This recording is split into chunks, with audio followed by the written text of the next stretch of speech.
Turma, muito boa noite, sejam todos bem-vindos novamente. Pegando aqui as indagações e as perguntas da turma, até o resto da turma chegar e entrar, a Marcela teve uma pergunta muito interessante, que é referente, a gente está tirando algumas dúvidas ainda referente à ITBI, e a Marcela teve umas dúvidas bem bacanas aqui, justamente o seguinte: professor, quando eu tenho uma situação do ITBI por direito real, né? E dentro do direito real a gente tem como exemplo o direito de passagem. Como é que é feito esse registro e como é que é calculado esse ITBI, né? Então vamos pensar aqui um exemplo prático aqui. Eu vou construir, tá? Um prédio num topo de um morro. E aí, quando eu construo esse prédio no topo do morro, eu tenho que fazer um sistema de drenagem num tubulão aqui que vai passar por um terreno meu vizinho. O que a legislação fala? Que esse direito de passagem ele é permitido, ele tem que existir, porque se ali é a única forma de eu passar o tubulão, esse direito de passagem vai existir sobre os vizinhos, correto, turma? E, consequentemente, o que fala-se é justamente o seguinte: se eu tenho esse ITBI, e se eu tenho essa situação e esse ITBI, eu simplesmente tenho que registrar que eu tive aquele direito de passagem ali. Então, na matrícula do meu vizinho, que eu passei o tubulão, eu vou pagar um valor de ITBI a ser calculado por este direito de passagem. E aí, no imóvel do meu vizinho, vai constar lá uma verbação que existe um direito de passagem pela construção que está lá no topo do morro. Entendeu? Então, ele é calculado assim. Isso é importante? Muito. Na prática, o povo faz isso? Não. Mas é importante por quê? Porque vamos supor que a empresa da Marcele vai construir um edifício no terreno abaixo. E ela pega lá a matrícula do imóvel, não aparece que tem nada de tubulão passando naquele terreno ali. A construtora começa um bate-estaca lá e o que vai acontecer? Estoura o tubulão. E aí? E aí vai ter prejuízo para todos os lados. E por que ninguém gosta de fazer isso? Porque a Marcele, que comprou aquele terreno achando que não tinha nada que passasse ali embaixo, quando ela foi comprar agora, ela descobriu que tem um tubulão porque está registrado lá, e ela vai falar com quem está vendendo o terreno para ela que o terreno está desvalorizado. Porque a obra que ela quer fazer lá não vai ser suficiente e não vai ser tão barata quanto ela achou. Então, por isso que, na prática, muitas pessoas não utilizam e não registram aí o famoso direito de passagem acerca do ITBI, ok? Mas direito real, compra e venda, e incorporação e cessão de direito, incorporação não, incorporação é questão de isenção. Cessão de direitos, compra e venda e direito real, exceto direitos de garantia, todos esses têm fato gerador e têm incidência de ITBI aí. Ok, turma? Então, fiquem bem atentos aí quanto a essa questão. Mais alguma dúvida acerca desse?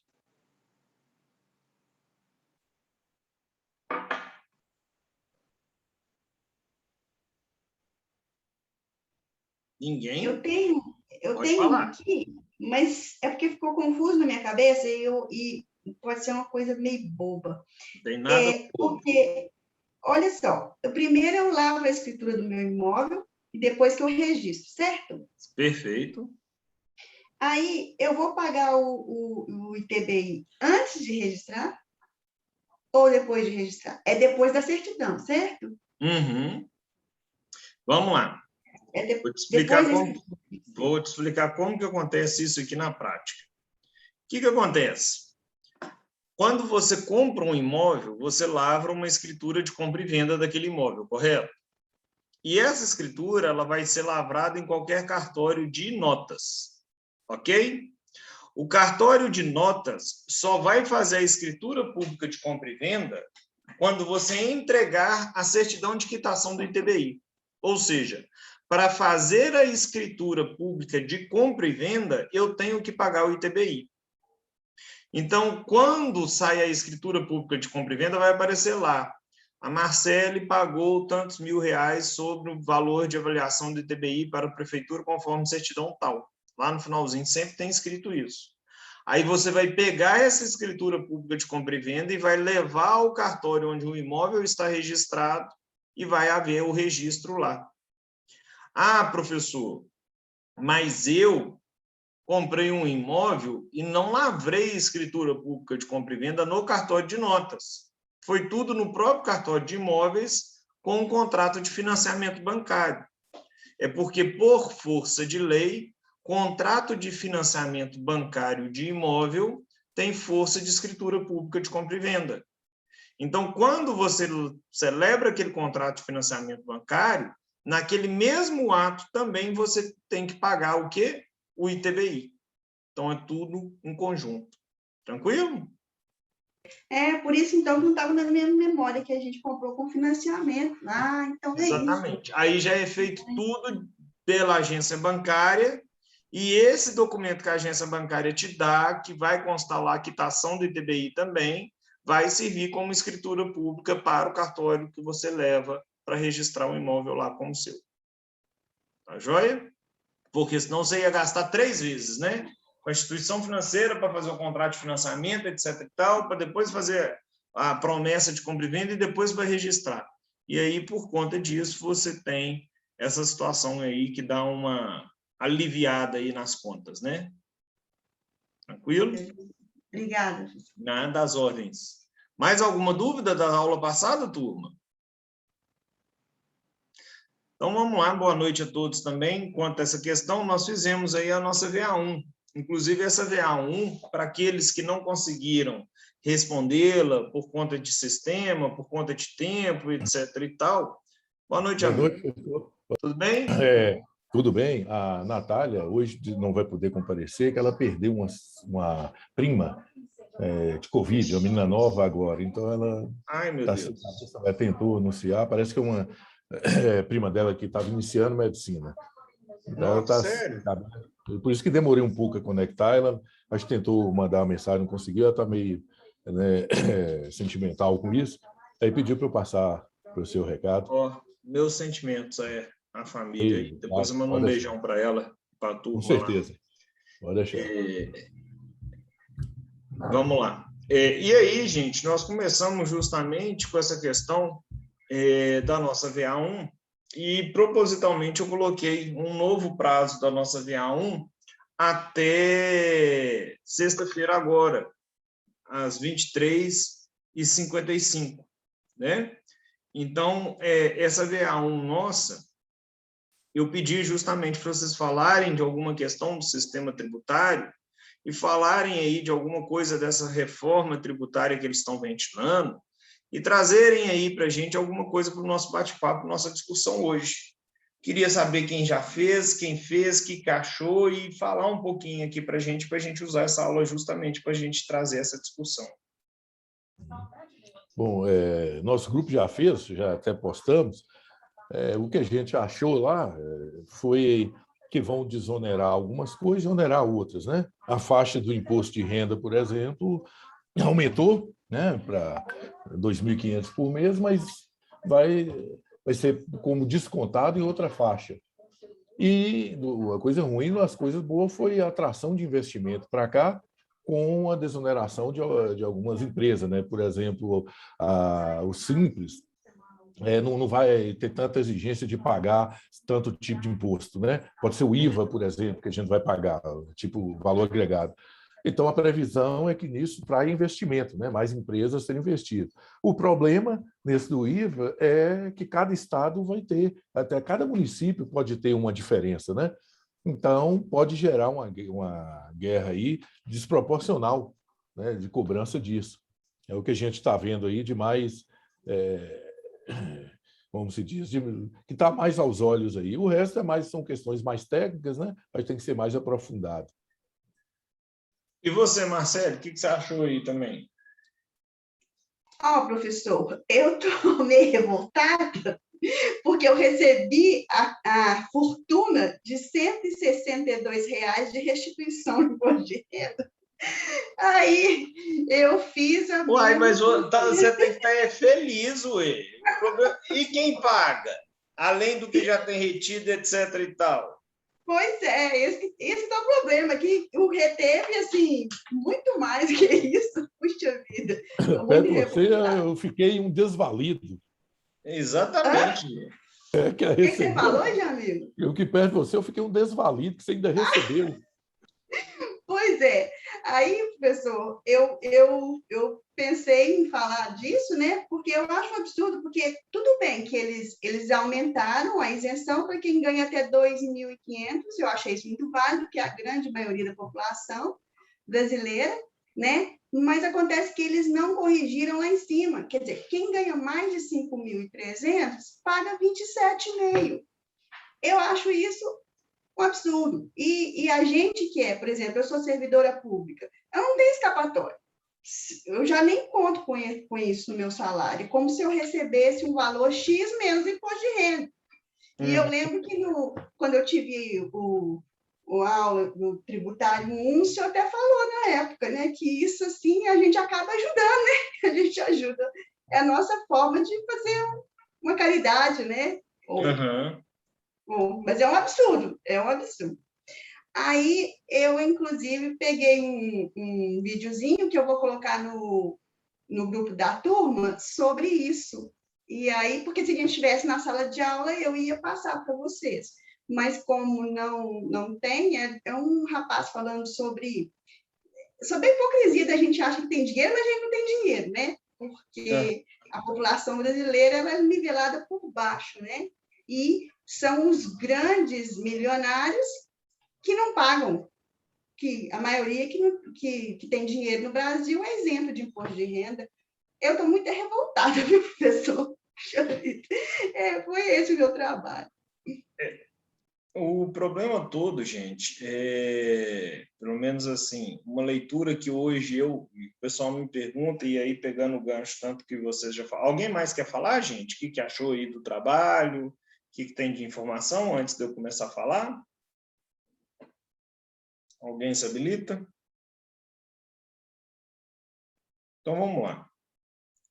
Até mesmo muitas pessoas me perguntam, né?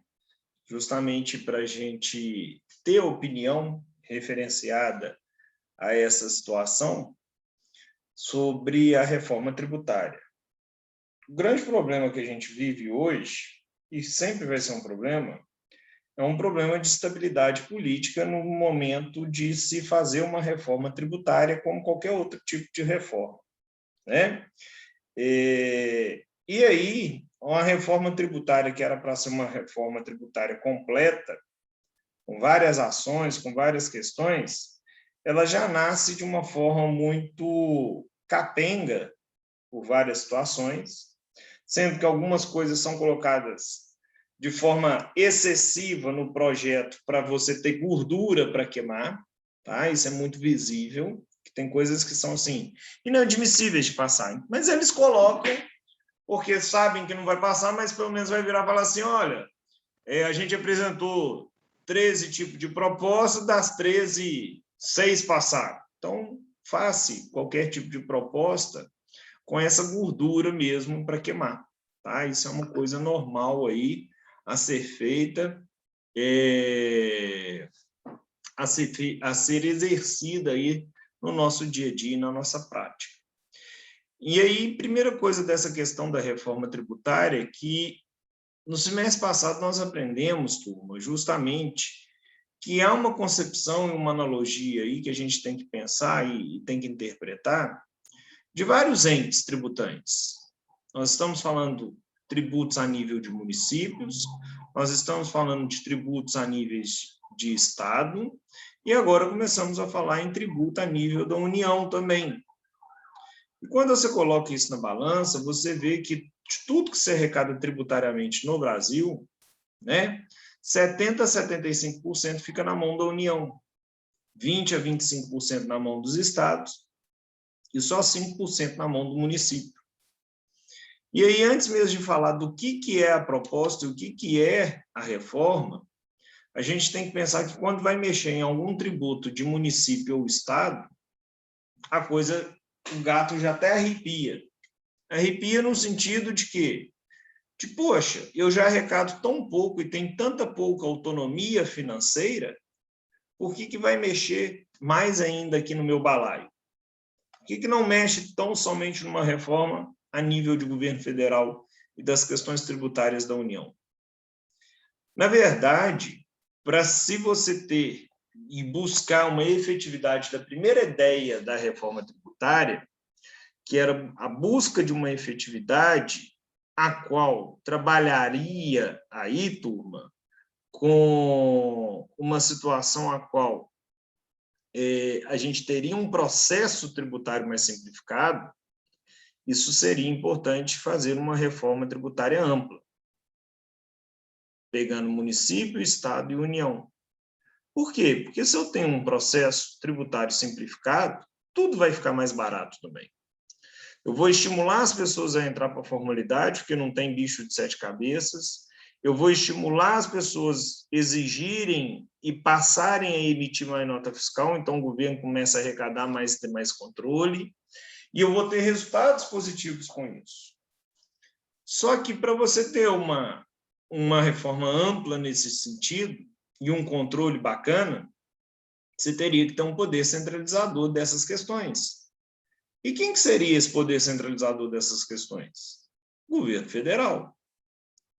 E aí eu indago, os municípios e estados vão querer aprovar a reforma tributária para perder o pouquinho de dinheiro que eles têm autonomia? Não. Então, de uma forma inteligente, no início, o ministro Paulo Guedes ele apresenta uma proposta de reforma tributária a qual se mexeria tão somente com os tributos a nível de União. E, de uma forma muito inteligente, ele começou a mexer com isso.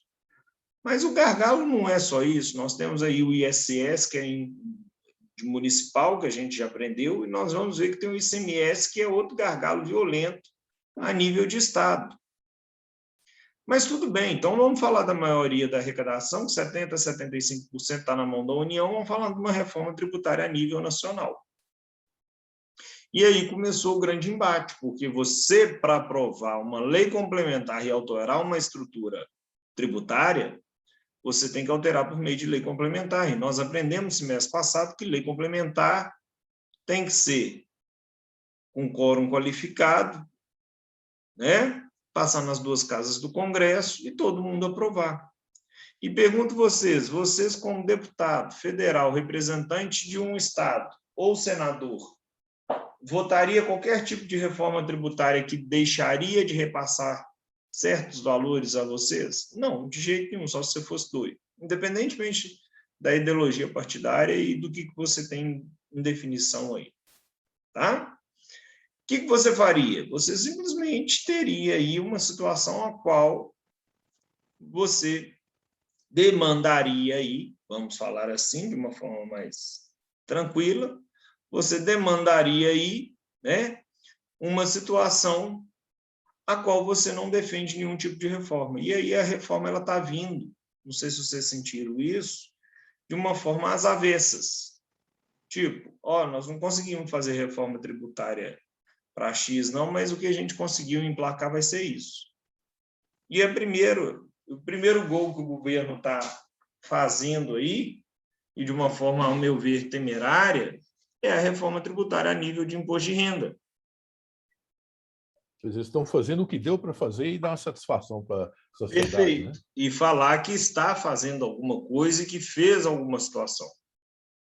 Sendo que já existem estudos que demonstram que esta reforma tributária ela não vai ser suficiente para o seu objetivo que se almeja e ela vai tributar ainda mais as pessoas de baixa e média renda. Principalmente a questão do imposto de renda aí também. Aquele pequeno investidor brasileiro que começou a atuar e mexer com bolsa de valores, tudo isso começou-se a ter aí um grande, vamos falar assim, deságio.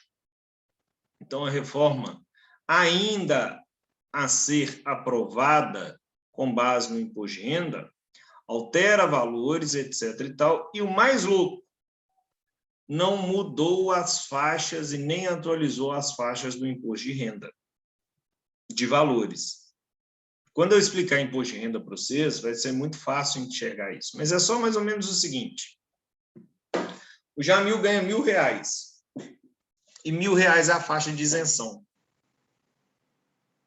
Ano que vem, o Jamil tem um aumento no salário dele de 10%.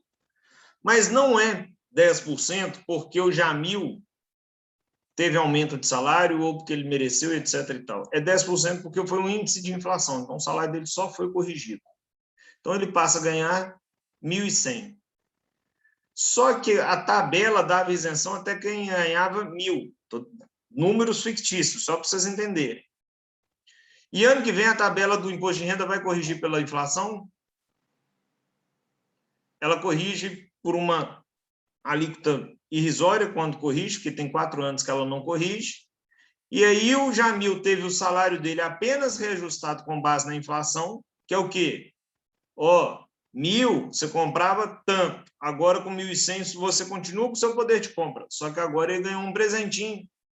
Ele tem uma dedução que ele entrou na primeira faixa de 7,5%, então os 1.000 que ele ganha vai ser só 1.025, vamos falar assim, os 1.100 que ele vai ganhar vai ser só 1.025, e ele não vai ter o mesmo poder de compra que ele tinha com 1.000 ano passado, e agora ele deveria ter 1.100, mas na verdade ele tem uma dedução do imposto de renda que vai pegar para ele vai trazer para ele essa desvantagem violenta. Então, no imposto de renda, quando eu ensinar para vocês, eu vou trazer essas informações de uma forma mais válida, numeral, para vocês entenderem a atrocidade que isso é no nosso sistema. Tá? Então, fica aí esse exemplo para vocês terem uma ideia de como que se dá. Tá? E isso traz para a gente um grande problema, porque se a gente tivesse a inflação acompanhando a nossa tabela do imposto de renda, você só ia começar a pagar imposto de renda hoje para quem ganha mais de 3, 4 mil reais mês. E não ter essa tabela ridícula de que 5.300 reais você já paga mais do que o teto, já paga acima do teto. Né? Que, legal ter um salário desse? Super legal. Não é todo mundo que tem. Mas se você parar para pensar, esse salário não acompanhou a inflação, nem muito menos a tabela do imposto de renda. Então, fica aí essa crítica ferrenha. Os outros... Diga-me, Marcelo. Desculpa só te incomodar aí, é porque a proposta do nosso trabalho foi bem sucinta, né?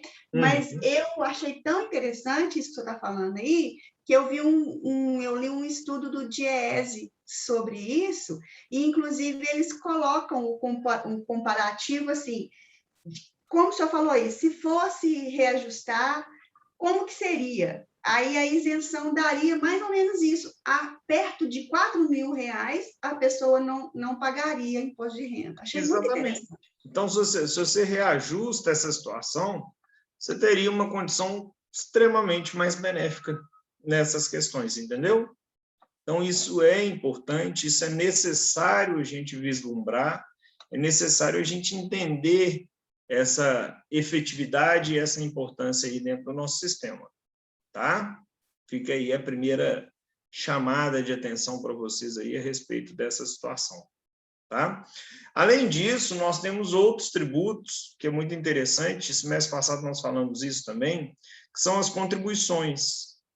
Hoje o governo federal tem a autonomia e toda a prevalência sobre as contribuições, né, turma? E é muito interessante porque as contribuições, elas são extremamente o quê? Extremamente altas, perto do que se arrecada de imposto. Só que ninguém sabe o que paga de contribuição e quanto que paga. Eu sei meu INSS, é muito pouco essa contribuição social. Quanto que meu patrão paga de contribuição sobre a folha de salário? 20%. Eu sinto isso? Não, mas ele repassa para todo mundo. Ele repassa para o serviço e ele repassa para as outras pessoas. Então, essas questões elas têm que ser mais bem sistematizadas dentro do nosso sistema para termos aí uma forma cada vez mais simples de tributação. Eu não acredito que vamos ter uma reforma tributária no intuito de diminuir a arrecadação, mesmo porque não é esse o intuito do governo, e nunca na história, naquele semestre passado que eu tive com vocês, e mostrei a história da questão financeira e tributária, nunca na história a gente teve alguma mudança para reduzir o que a gente paga. Então por isso eu tenho que ser contra a reforma tributária? Não.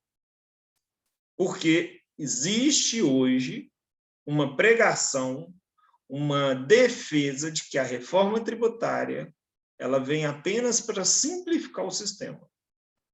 E se ela simplificar, as coisas melhoram. Por que melhoram, turma? Porque quando é mais simples, eu gasto menos dinheiro com advogado, eu gasto menos dinheiro com contador e eu faço menos coisa errada. Porque quanto mais complexo você tem uma situação, mais fácil é da gente conseguir fazer coisas erradas. Então, uma vez que o governo consegue arrecadar mais com os mesmos tributos, com a mesma sistemática, mas de uma forma mais simples, isso melhora para a gente enquanto sociedade. Mais alguém, gente, com alguma questão, algum ponto-chave aí do trabalho? Diga, Jamil, pode falar. Ô, professor! Diga, deixa o Samuel falar, daqui a pouco eu falo para você, Jamil. Diga, Samuel. Boa noite, professor. Boa noite, tá bom? Boa noite a todos os meus colegas. Chegando tarde. Aqui. Boa noite, Samuel. Então, pelo que o senhor está falando aí, é melhor não ter a reforma, então. É melhor sim, porque o nosso sistema hoje ele é muito burocrático, tá? Eu sou a favor e eu defendo ela. Só que eu estou mostrando que o custo e o preço para se aprovar uma reforma tributária, mediante um Congresso Nacional, é muito alto. E quem vai pagar a conta... Mas ela não ataca diretamente os mais pobres? Pelo que o senhor está falando aí, que eu peguei desde a parte final. Se Sim. começar, por exemplo, igual a Marcele falou, para mim, porque tem um teto, minha mãe já declara o imposto de renda. E tanto que antes dela receber a pensão do meu pai, ela era inscrita em tudo quanto é negócio social do governo. Só não ganhava o Bolsa Família. E esses negócios tudo aí. Mas tarifa social, esses negócios SUS, era dependente de tudo. Quando ela começou a receber, ela foi lá para falar com eles, para tirar elas. Aí eles foram e falaram que não, que ela podia ficar tranquilo, que com o tempo ia. Aí ela foi e declarou o imposto de renda uma vez. No segundo ano que ela declarou consecutivo, o governo cortou dela tudo. E corta todos mesmo. Os benefícios.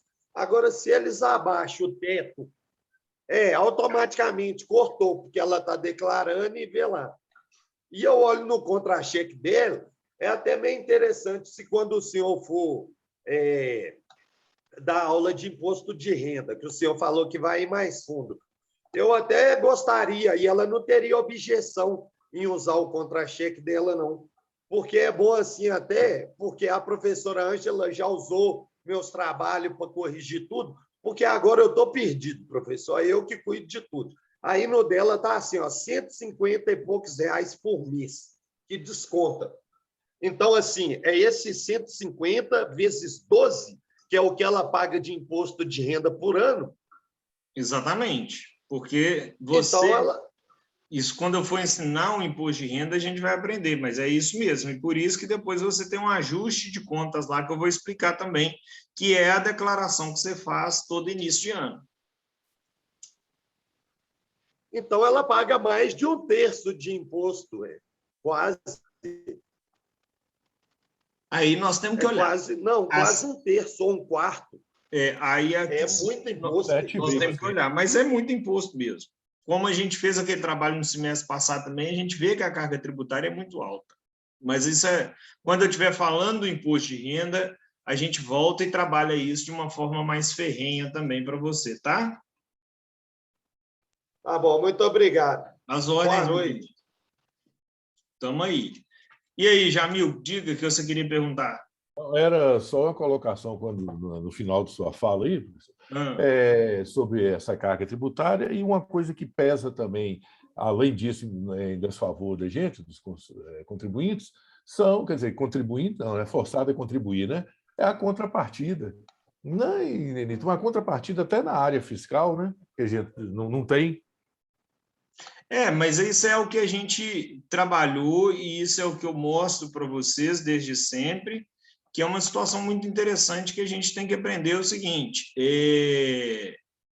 não adianta apenas a gente querer, vamos falar assim, uma contrapartida no sentido que eu tenho que exigir isso, mas eu penso em outras coisas a forma de justificar. Exemplo, eu tenho imposto caro no Brasil, tributação cara no Brasil, porque os políticos roubam demais. Não, mesmo tanto que eles roubam, a gente só nega. Então, É verdade. a gente tem que passar a exigir contrapartidas e outras situações de acordo com o que a gente tem de vivência também e fazer mais o nosso para poder exigir mais. É a mão de duas vias, né, que a gente não tem. Exatamente. Mais alguma dúvida, turma?